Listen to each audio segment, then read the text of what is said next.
Hello my dear lovely students, welcome back to my channel Shubham lecturer. जितने भी student हमारे 2 मार्च को इंग्लिश का पेपर देने जा रहे हैं, आज का ये वीडियो उन सभी स्टूडेंट्स के लिए बहुत ही ज़्यादा इम्पोर्टेंट है।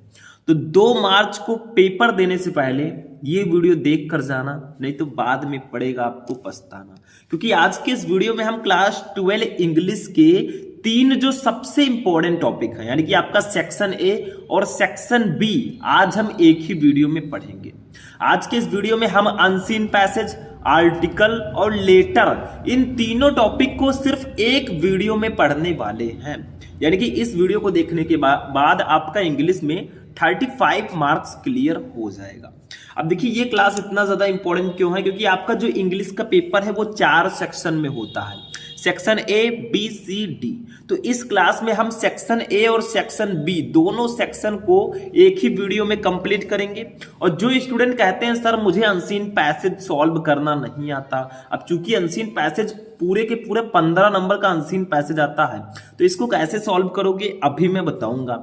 उसके बाद में 10 नंबर का आपका आर्टिकल आता है, तो इस वीडियो में मैं आपको टेररिज्म यानी कि जो आतंकवाद है उस पर एक आर्टिकल लिखना सिखाऊंगा। उसके बाद में 10 नंबर का आपका लेटर आता है, मैं लेटर जो सबसे इंपॉर्टेंट है उसको मैं इस क्लास में बताऊंगा।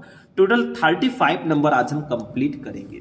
तो वीडियो को शुरू से लेकर लास्ट तक देखना, क्योंकि हमारा टारगेट है इंग्लिश में इस बार 100 में 99 लाने का, और हम लेकर आएंगे। सिर्फ आप लोग सपोर्ट बनाए रखें और पढ़ाई जारी रखें। चलिए स्टार्ट करते हैं सबसे पहले अनसीन पैसेज को। तो देखिए स्टूडेंट, हमारा इंग्लिश में अगर हम बात करें इंग्लिश के पेपर में, तो सबसे फर्स्ट टॉपिक आता है, सबसे पहले तो सेक्शन ए रीडिंग आता है। देखिए आपका ये सेक्शन ए रीडिंग के अंतर्गत आता है अनसीन पैसेज, और ये टॉपिक टोटल 15 नंबर का आता है। तो सबसे पहले हम सेक्शन ए को ही पढ़ेंगे भाई, क्योंकि section A, B, C, D 4 section में हमारा ये पेपर होता है। तो सबसे पहले हम अनसीन पैसेज को पढ़ते हैं। इसमें होता क्या है, एक आपको इंग्लिश में पैसेज दिया जाएगा। देखो ये आपको इतना बड़ा पैसेज दिया है, देखकर मत डरिएगा। अभी कैसे इसको सॉल्व करेंगे, इसको सॉल्व करने का ट्रिक क्या है वो भी मैं आपको बताऊंगा। और इसी के नीचे क्वेश्चन दिए रहेंगे, कितने 5 क्वेश्चन रहेंगे, 15 नंबर आपको इसके लिए मिलेगा। और ये सारे क्वेश्चन जो है इसका आंसर आपको इसी पैसेज में मिल जाएगा। अब इसको समझने के लिए मैं तो आपको हिंदी मीनिंग बताऊंगा। मान लीजिए आप पेपर देने जाए, आपको हिंदी मीनिंग नहीं आता, तो आप ढूंढ ढूंढ के कैसे लिखेंगे अभी हम सब डिस्कस करेंगे। देखो पहले हम इस पूरे पैसेज को पढ़ेंगे। जब भी आप इसको सॉल्व करने चलें, पहले पेपर को खूब अच्छे से पढ़ लें। तो पहले इसको पढ़ेंगे, मैं तो हिंदी मीनिंग पूरा बताऊंगा, ठीक है? तो पहले ध्यान से पढ़ते हैं। देखो, व्हाट एवर, जो भी, योर टास्क, आपका कार्य में भी हो, कंसंट्रेट, केंद्रित करे, योर होल माइंड, अपने पूरे मन को अपॉन इट, उस पर, थ्रो इनटू, और झोंक दे, ऑल द एनर्जी, पूरी ऊर्जा, आप जितना, व्हिच यू आर कैपेबल, जितना आप सक्षम हो। तो आपका काम कोई भी हो, आपका काम जो भी हो, अपना पूरा मन उस कार्य पर केंद्रित करें और पूरी सारी ऊर्जा उसमें झोंक दें जिसमें आप सक्षम हैं।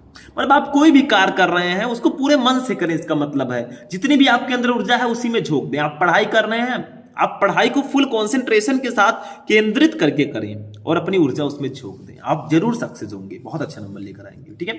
आगे देखिए, द फॉल्टलेस यानी कि दोष रहित, कंप्लीशन, समापन, आप स्मॉल टास्क यानी कि छोटे छोटे कार्यों का, लीड्स, वो ले जाता है, इनविटेबली, अनिवार्य रूप से, टू लार्जर टास्क यानी कि बड़े बड़े काम की ओर। तो छोटे छोटे कार्यों का दोष रहित समापन अनिवार्य रूप से बड़े कार्यों की ओर ले जाता है। अगर आप छोटे छोटे कामों को बहुत आसानी से कर ले रहे हैं ना, तो आप बड़े कामों को भी बहुत आसानी से कर लेंगे। शुरुआत तो, स्टार्टिंग तो छोटे से ही होती है, ठीक है? जैसे हमारे पास पहले 100 बच्चे थे, फिर 1000 हुए, फिर 2000 हुए, फिर 1 लाख हो गए, फिर 2 लाख, फिर 5 लाख, अब 9 लाख से भी ऊपर हो गए।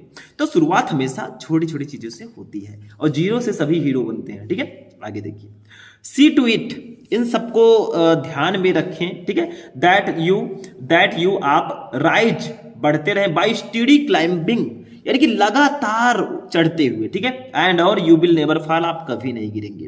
तो इनका मतलब है कि इस बात को ध्यान रखें कि आप लगातार चढ़ते हुए ऊपर उठें और कभी ना गिरें, इस तरह से उठें, ठीक है? एंड हियरिन, और यहीं पर लाइज छिपा है, the secret of true power सच्ची शक्ति का रहस्य, और यही सच्ची शक्ति का रहस्य छिपा है। ठीक है, लर्न सीख कर, बाय कांस्टेंट प्रैक्टिस लगातार अभ्यास से, how to husband your resources अपने संसाधनों का कैसे प्रयोग करें, एंड टू कंसंट्रेट और कैसे केंद्रित करें देम उन्हें, एट एनी मोमेंट किसी भी क्षण, अपॉन ये गिवन पॉइंट दिए गए बिंदु पर। तो यानी कि कहा गया आपको कि निरंतर अभ्यास से सीखें, हमेशा अभ्यास करते रहें, और अपने संसाधनों का उपयोग कैसे करें और उन्हें किसी भी समय किसी दिए गए बिंदु पर कैसे केंद्रित करें, इसको सीखें। ठीक है, कुछ मूर्ख लोग होते हैं, the foolish waste all their mental and spiritual energy, यानी कि द फूलिश मूर्ख लोग वेस्ट व्यर्थ कर देते हैं, ऑल देयर मेंटल अपनी पूरी मेंटल का मतलब क्या होता है जानते हो? मेंटल का मतलब पागल नहीं होता है, मतलब मानसिक, ठीक है, एंड स्पिरिचुअल एनर्जी और आध्यात्मिक ऊर्जा इन फ्रियोलिटी का मतलब क्या होता है? फ्रियोलिटी का मतलब होता है तुच्छता। ठीक है, फूलिश चैटर यानी कि मूर्खतापूर्ण बकवास, और या सेल्फिश आर्गुमेंट यानी कि स्वार्थी तर्क वितर्क में, यानी कि जो मूर्ख लोग होते हैं वो अपनी मानसिक और आध्यात्मिक ऊर्जा जो है वो तुच्छता, फ्रियोलिटी, फूलिश चैटर यानी कि मूर्खतापूर्ण बकवास, एंड सेल्फिश आर्गुमेंट यानी कि स्वार्थी तर्क वितर्क में बर्बाद कर देते हैं। Not to mention wasteful physical exercise, और व्यर्थ शारीरिक ज्यादतियों का मैंने जिक्र यहां पे नहीं किया। तो ये कहा जा रहा है कि मतलब आप जो भी काम करें उस पर पूरी मन लगाकर उसको करें, अपनी सारी ऊर्जा उसमें झोंक दें। ठीक है, छोटे छोटे कार्य करने से हम बड़े बड़े कार्यों पर चलते हैं, लगातार चढ़ेंगे तो आप कभी गिरेंगे नहीं। ठीक है, और निरंतर अभ्यास करते रहें, कहां अपने संसाधनों का यूज करना है उसको सोचें। जो मूर्ख लोग होते हैं अपनी सारी एनर्जी फालतू के बकवास में बेकार कर देते हैं।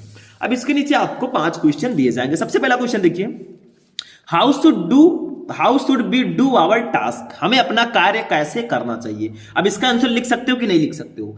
बिल्कुल हम लिख सकते हैं। हमें अपना कार्य कैसे करना चाहिए? हमें अपना कार्य पूरी एकाग्रता के साथ, फुल कंसंट्रेशन के साथ, पूरी ऊर्जा लगाकर करना चाहिए। तो इसको इंग्लिश में हमें लिख देना है। ठीक है, देखो यहां पे सारी चीजें हैं।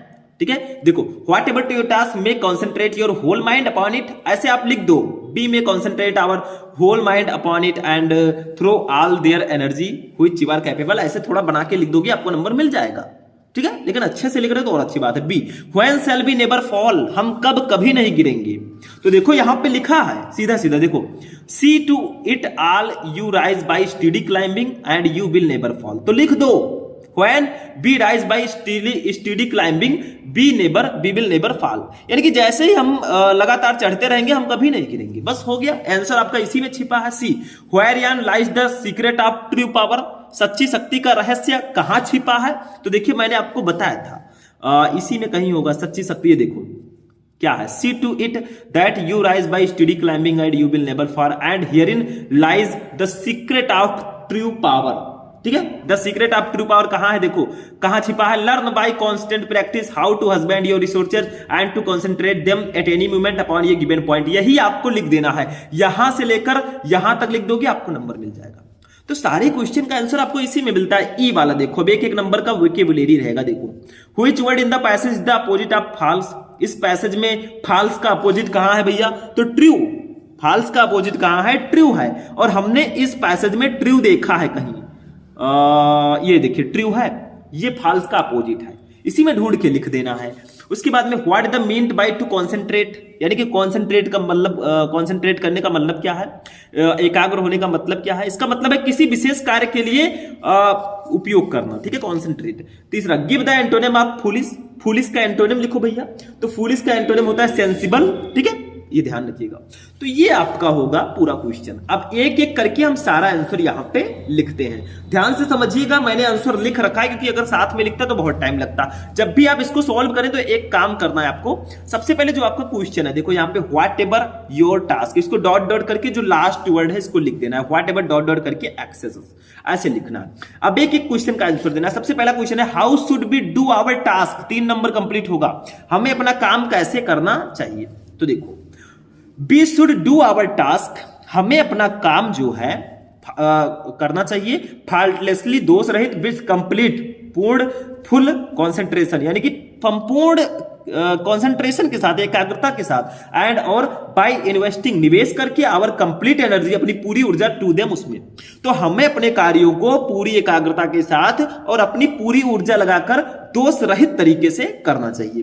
तो वही चीज यहां पे भी लिखा है, देखो थोड़ा दूसरी तरह से लिखा है, whatever your task may be concentrate your whole mind upon it, throw into all the energy of which you are capable. तो आप चाहे तो यहां से ही आप अपना आंसर यहां से यहां तक लिख सकते हैं, तो भी सही रहेगा।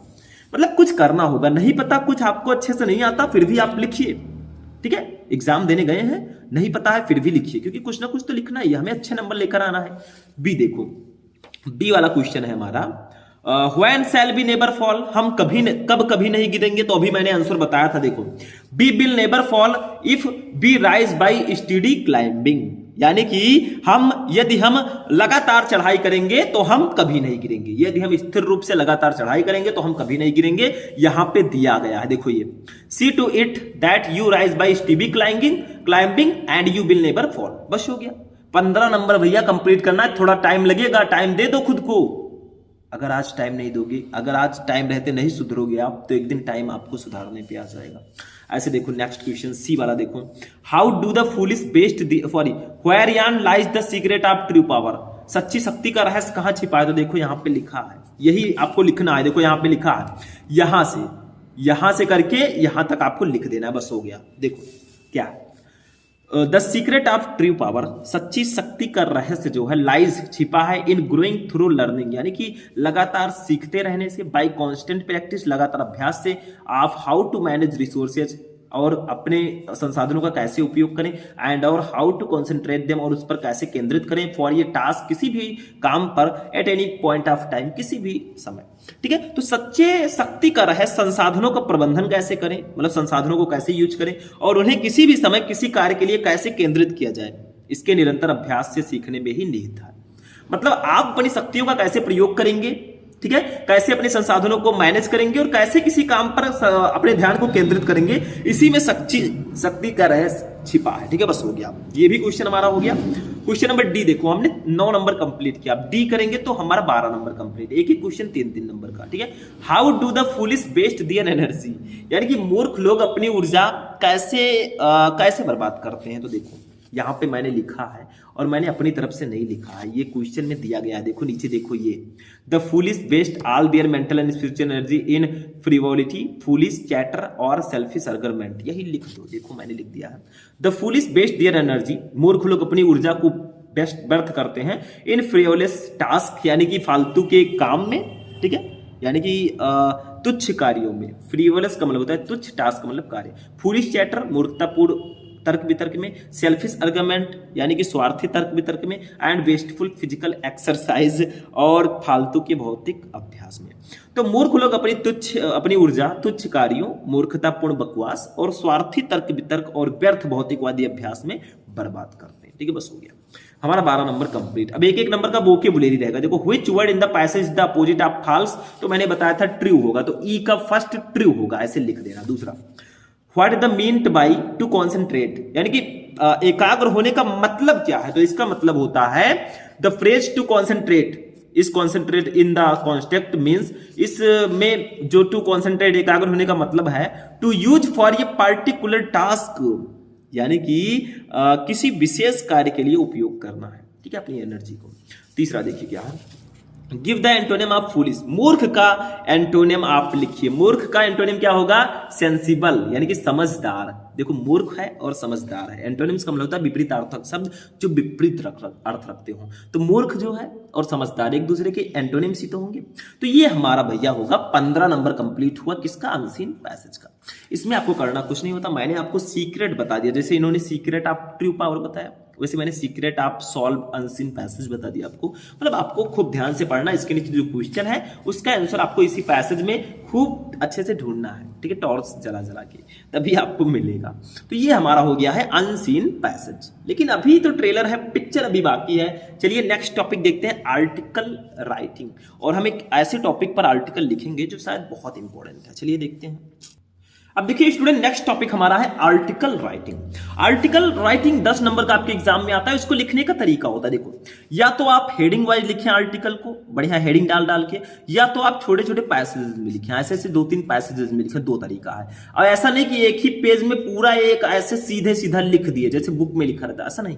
आपको या तो पैसेजेस में लिखना है या तो हेडिंग डाल डाल के लिखना है। वैसे इसमें मैंने हेडिंग डाला है तो उसी के अकॉर्डिंग लिखना है और पैसेजेस में डिवाइड करके लिखना है। देखो, terrorism a threat to mankind, यानी कि टेररिज्म आतंकवाद, ये थ्रेट, एक थ्रेट का मतलब क्या होता है बताइए? एक खतरा, टू मैनकाइंड मानव जात के लिए। तो आतंकवाद मानव जात के लिए खतरा, इस पर आपको आर्टिकल लिखना है। आतंकवाद कितना बड़ा खतरा है ये हम सभी को पता है, ठीक है। देखो क्या है, terrorism is an illegal act. Terrorism हम एक बार बताएंगे, देखो ध्यान से हमारे साथ पढ़ते चलना, हम एक ही बार में पूरा बताएंगे, वर्ड बाय वर्ड समझ जाओगे, ठीक है। टेररिज्म आतंकवाद इज है एन इलीगल एक्ट, एक गैर कानूनी कृत्य, ठीक है। व्हिच जिसका एम्स लक्ष्य टू क्रिएट, यानी कि उत्पन्न करना है फियर, डर अमॉन्ग के बीच, ऑर्डिनरी पीपल, सामान्य लोगों के बीच। तो आतंकवाद एक गैर कानूनी कृत्य है जिसका उद्देश्य आम लोगों में डर पैदा करना है। हम सभी में डर पैदा करना है। नहीं सुधरोगे तो उड़ा देंगे तुझको बम से, ये आतंकवादी लोग कहते हैं, ठीक है। आगे देखिए, टेररिज्म आतंकवाद इज नॉट, नहीं है, जस्ट ये वर्ड, एक शब्द ही नहीं है ये, दिस इज, ये है, द मोस्ट इंपॉर्टेंट, सबसे महत्वपूर्ण थ्रेट, खतरा टू ह्यूमैनिटी, मानव जात के लिए। तो आतंकवाद सिर्फ एक शब्द नहीं, ये मानवता के लिए सबसे बड़ा खतरा भी है। मतलब आतंकवाद के बारे में आपको लिखना होता है इसमें, ठीक है। आगे देखिए, इफ ये पर्सन, अगर एक व्यक्ति और ग्रुप या समूह स्पिरिट्स फैलाता है, वायलेंस, वायलेंस का मतलब होता है हिंसा, रियोट्स, रियोट्स का मतलब होता है दंगे, बल्गेरियस चोरी, रेप्स बलात्कार, किडनैपिंग अपहरण, ठीक है, फाइटिंग लड़ाई, bombing bomb, all of this is terrorism, तो ये सभी आतंकवाद है। तो अगर कोई व्यक्ति, मान लीजिए कोई व्यक्ति या समूह ग्रुप हिंसा, दंगे, चोरी, बलात्कार, अपहरण फैलाता है और लड़ाई झगड़े, बमबारी ये सब करता है, तो वो आतंकवाद ही है, समझ लीजिए, ठीक है। आगे देखिए, फॉर द फर्स्ट टाइम, पहली बार इन इंडिया, भारत में टेररिज्म आतंकवाद वाज कंसाइडर, पहचाना गया, नक्सटाइल, नक्सली के रूप में। तो भारत में ये दूसरा, देखो एक मैंने यहाँ पे पैसेज कर दिया, अब दूसरा पैसेज है, ठीक है। पैसेज वाइज लिखें और मैं हेडिंग भी अभी बताऊंगा। तो for the first time in India terrorism was consider नक्सटाइल, यानी कि भारत में पहली बार आतंकवाद को नक्सली माना गया, ठीक है। फॉर द फर्स्ट टाइम, पहली बार इन 1967, 1967 में सम इनहेबिटेंट्स, कुछ आप्रवासी जिसको हम लोग बोलते हैं इनहेबिटेंट्स, कुछ निवासी या अप्रवासी ऑफ द बंगाल, बंगाल के रीजन, ठीक है, बंगाल के बियर फ्यूरियस, वो जो है उग्र थे, ठीक है। तो 1967 में पहली बार बंगाल क्षेत्र के कुछ निवासी उग्र थे, ठीक है। दे केम आउट, वे बाहर आए, वे बात करते थे एज नक्सटाइल, नक्सलियों की, to make their point of view, अपने पॉइंट ऑफ व्यू से। तो वे तब सामने आए जब नक्सली अपनी बात रख रहे थे, ठीक है। तो कुछ लोग सामने आए, देखो नक्सली के रूप में पहली बार भारत में आतंकवाद आया। अब देखिए नेक्स्ट हेडिंग होगा सब मेन कॉजेज ऑफ टेररिज्म, कुछ मुख्य कारण, टेररिज्म के कुछ मुख्य कारण क्या है। देखो, production of large quantity, production का मतलब होता है उत्पादन, ऑफ लार्ज क्वांटिटी, बड़ी संख्या में, आप फायर आर्म्स, यानी कि अग्नेय शास्त्र, जो अग्नेय शास्त्र होते हैं, मशीन गन, एटॉमिक बम, परमाणु bomb, hydrogen bomb, nuclear weapon, nuclear weapons, missiles, ETC, यानी कि बड़ी मात्रा में अग्नेय शास्त्रों, मशीन गनों, परमाणु बमों, हाइड्रोजन बमों, परिवहन हथियारों, मिसाइलों आदि का उत्पादन, ये आतंकवाद का मेन कारण है भाई। जितना ज्यादा ये सब उत्पादित होगा, जितना ज्यादा बनेगा, उतना ज्यादा आतंकवाद बढ़ेगा, क्योंकि उनको एक एक को गन मिल जाएगा, सारी चीजें मिल जाएंगी, तो उनका कॉन्फिडेंस लेवल बहुत ज्यादा होगा, जिससे आतंकवाद बढ़ेगा। दूसरा क्या कारण है, रैपिड पॉपुलेशन ग्रोथ, यानी कि लगातार बढ़ती जनसंख्या, ये भी आतंकवाद का एक कारण है। क्या करें, बेरोजगार हैं बहुत सारे लोग, उसी में चले जाते हैं, ठीक है। तो ये गलत चीज है। पॉलिटिकल सोशल इकोनॉमी, यानी कि राजनीतिक सामाजिक अर्थव्यवस्था भी काफी बड़ी जिम्मेदार है। Dissatisfied with the country system, यानी कि डिससेटिस्फाइड, असंतुष्टि, विद द कंट्री सिस्टम, देश की व्यवस्था से। तो देश की व्यवस्था से असंतुष्ट लोग भी आतंकवाद को अपना लेते हैं। लैक ऑफ एजुकेशन, और शिक्षा की कमी भी आतंकवाद का एक बहुत बड़ा कारण है। बैड एसोसिएशन, बुरी संगत भी एक बहुत बड़ा कारण है। कोई अच्छा आदमी है आतंकवादी के साथ रहेगा, वो भी आतंकवादी हो जाएगा। फॉल ऑफ परस्यूजन, यानी कि अनुयायी का पतन, ये भी बहुत बड़ा कारण है, ठीक है। अब देखिए, ये पार्ट फ्रॉम दीज, इन सब के अलावा देयर में बी सेवरल रीजन, कई और कारण हो सकते हैं। नाउ एडेज, आजकल terrorism is the first weapon, यानी कि टेररिज्म एक पहला हथियार है क्रिएटेड जो उत्पन्न करता है टू प्रूव एंड जस्टिफाई, यानी कि सिद्ध करता है और जस्टिफाई करता है द पॉइंट ऑफ व्यू, अपने पॉइंट ऑफ व्यू। ठीक है, तो आतंकवाद अपनी बात को साबित करने और सही ठहराने के लिए बनाया गया पहला हथियार है। ठीक है, इससे लोग अपनी बातों को सही ठहराते हैं और बनाते हैं। दूसरा हेडिंग है the effect of terrorism. Terrorism का इफेक्ट क्या है, क्या प्रभाव है हम सब पर, इसका प्रभाव क्या पड़ता है बताइए आप लोग। Terrorism, the effect of terrorism, आतंकवाद का प्रभाव देखो। Terrorism create fear in people, terrorism आतंकवाद क्रिएट्स, उत्पन्न करता है फियर इन पीपल, डर, लोगों में डर। अब जो लोग कुछ नहीं पढ़े हैं वो कहेंगे सर जी मेरे समझ में नहीं आ रहा। देखो ऐसे समझ में नहीं आएगा, कुछ नहीं पढ़े हो तो थोड़ा बहुत समझना पड़ेगा आपको। ठीक है, तो terrorism create fear in people, आतंकवाद लोगों में डर पैदा करता है। They feel insecure, they feel, वे महसूस करते हैं इनसिक्योर, असुरक्षित, इन देयर स्टेट, अपने ही राज्य में, देयर कंट्री, अपने ही देश में, वे खुद को अपने ही राज्य और अपने ही देश में असुरक्षित महसूस कर रहे हैं। दूसरा देखो क्या इफेक्ट है, बाय चैलेंजिंग टेररिज्म, यानी कि आतंकवाद को चुनौती देकर एनी गवर्नमेंट कैन बी अबॉन्डेड, कोई भी देश छोड़ा जा सकता है, कोई भी सरकार छोड़ी जा सकती है। मतलब जो भैया आतंकवाद को चैलेंज करेगा वो सरकार गिर जाएगी, इसका मतलब ये। ठीक है, तो भैया बच के रहना रे बाबा।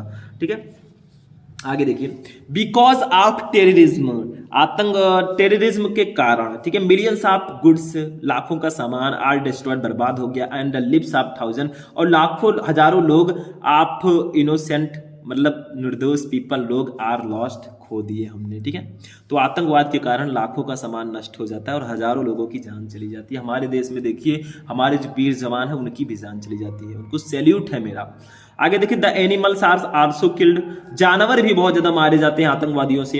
ये dependence of humanity is raised, यानी कि इसका मतलब क्या होगा, मानवता की निर्भरता बढ़ जाती है। ठीक है, तो ये आपका होगा। अब देखिए नेक्स्ट हमारा क्या है, फॉर्म ऑफ टेररिज्म, यानी कि स्वरूप ऑफ टेररिज्म, आतंकवाद के स्वरूप in different part of the country and abroad, यानी कि देश और विदेश के विभिन्न हिस्सों में आतंकवाद के स्वरूप। क्या हमारे भारत में आतंकवाद है? नहीं, पूरे विश्व में है। देखो, टुडे आज terrorism is not only the problem of India, यानी कि आज जो आतंकवाद है वो सिर्फ भारत की ही समस्या नहीं है। आवर नाइबरिंग कंट्री, हमारे पड़ोसी देश, एंड गवर्नमेंट, सरकार अक्रॉस द कंट्री, देश के आर मेकिंग, बना रही है ये लॉट ऑफ एफर्ट, बहुत ज्यादा प्रयास कर रही है टू डील विथ इट, यानी कि इससे निपटने का। तो भारत, देश और विदेश, यानी कि आज आतंकवाद सिर्फ भारत की समस्या नहीं है, हमारे पड़ोसी देश की भी समस्या है और देश भर की सरकारें इससे निपटने के लिए भरपूर प्रयास कर रही हैं।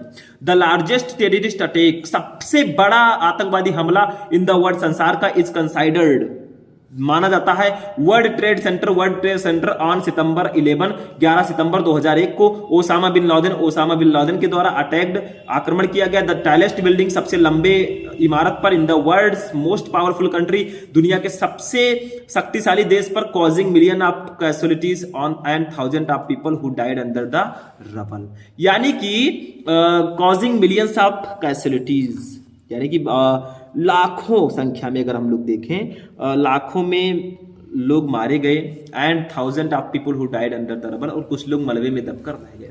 तो अगर देखा जाए तो 11 सितंबर सन 2001 को ओसामा बिन लादेन ने दुनिया के सबसे शक्तिशाली देश अमेरिका की सबसे ऊंची इमारत पर हमला किया, जिसमें लाखों लोग मारे गए और हजारों लोग मलबे में दब गए।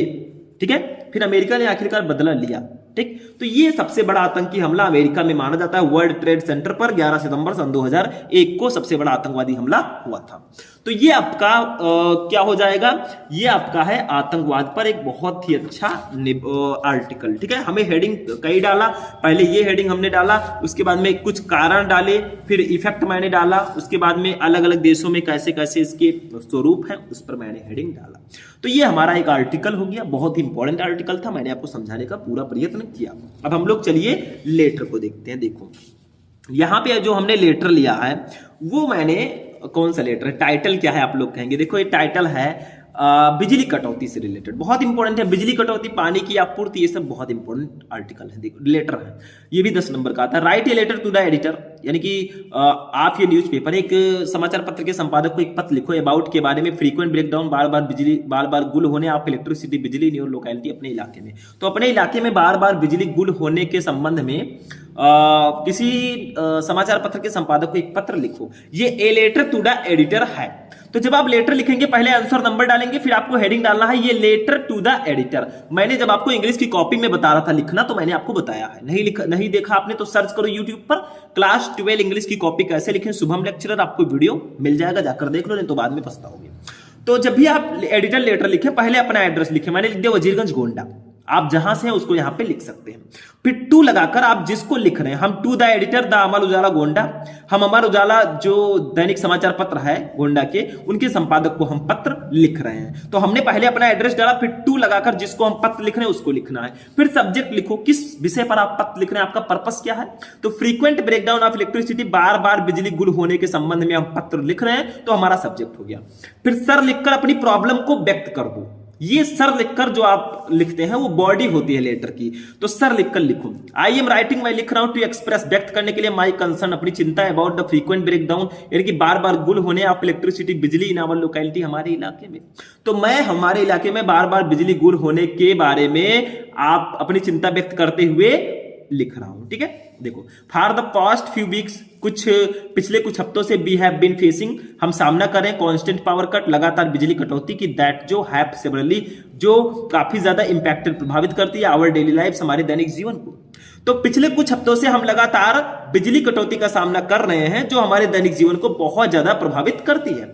The power cuts have disturbed our work, जो बिजली कटौती है वो हमारे काम को बाधित करती है। स्टडी एंड डेली एक्टिविटीज, यानी कि पढ़ाई और दैनिक गतिविधियों को, कॉजिंग ए ग्रेट डील, जो बन जाती है बहुत बड़ी, इनकॉन्फिडेंस, यानी कि असुविधा, एंड फ्रस्ट्रेशन, और हताशा, चिंता। ठीक है, तो जो बिजली कटौती है वो हमारे काम, हमारे पढ़ाई और हमारे दैनिक गतिविधियों को बहुत ज्यादा प्रभावित करती है, जो हमारे लिए असुविधा और चिंता का विषय बन जाती है। आई अर्ज, अब यहां पे आपको आग्रह करना है। देखो, आपने अपनी प्रॉब्लम बता दी सर लिख के, अब आग्रह करो, उनसे थोड़ा रिक्वेस्ट करो। देखो, आई अर्ज, मैं आग्रह करता हूं द अथॉरिटीज, यानी कि अधिकारियों से, टू टेक इमीडिएट एक्शन, यानी कि वो जल्द ही कोई कदम उठाएं। ठीक है, इमीडिएट एक्शन लें टू एड्रेस दिस इश्यू, इस मुद्दे के समाधान के लिए, एंड इंश्योर, और सुनिश्चित करें, दैट की बी हैव ए कंसिस्टेंस, हमारे पास एक निरंतर and reliable power supply of electricity, और एक विश्वसनीय विद्युत की आपूर्ति हो सके। तो मैं आग्रह करता हूं कि इससे संबंधित अधिकारी इस मुद्दे के समाधान के लिए जल्द एक्शन ले, और हमें सुनिश्चित करें कि हमें निरंतर और विश्वसनीय बिजली की आपूर्ति हो सके। फिर आपको सांत्वना देनी है। आई होप दैट, मुझे आशा है, द कंसर्न अथॉरिटीज, संबंधित अधिकारी, will take this matter seriously, वो इस मामले को गंभीरता से लेंगे, and works towards finding a solution to this problem, और इस समस्या के समाधान की दिशा में काम करेंगे। तो मुझे आशा है कि इससे संबंधित अधिकारी हमारे इस मामले को गंभीरता से लेंगे और हमारे प्रॉब्लम के सॉल्यूशन की ओर काम करेंगे। योर सिंसियरली XYZ लिख दो, काम खत्म हो गया। तो इस तरह से आपको लेटर लिखना होता है, एडिटर लेटर। पहले अपना एड्रेस, फिर जिसको आप लेटर लिख रहे हैं टू लिखकर लिख दो, फिर सब्जेक्ट लिखो, फिर सर लिखकर अपनी प्रॉब्लम बताओ, फिर आपको क्या करना है, थोड़ा रिक्वेस्ट करना है, उनको सांत्वना देनी है, और लास्ट में आपको लिख देना है। बस ये हमारा हो चुका है। ठीक है, तो ये हमारा लेटर राइटिंग था। चलिए आगे बढ़ते हैं सेक्शन सी पे। तो स्टूडेंट, आज का ये क्लास हमारा यहीं पर फिनिश होगा, क्योंकि हम सेक्शन ए और बी को एक वीडियो में पढ़ रहे थे। हमने अनसीन पैसेज पढ़ा, आर्टिकल पढ़ा, लेटर पढ़ा, सब बहुत इंपॉर्टेंट थे। मैंने पूरा प्रैक्टिस किया कि आपको समझा सकूं। शायद आपको समझाने में मैं सफल रहा। अब आप लोग बताइएगा कैसे समझ में आया कि नहीं आया, तो कमेंट कर देना। तो आज का क्लास हमारा यहीं पर फिनिश होगा। इस वीडियो को लाइक करना, चैनल को सब्सक्राइब करना। मिलेंगे नेक्स्ट वीडियो में नेक्स्ट टॉपिक के साथ। तब तक के लिए जय हिंद।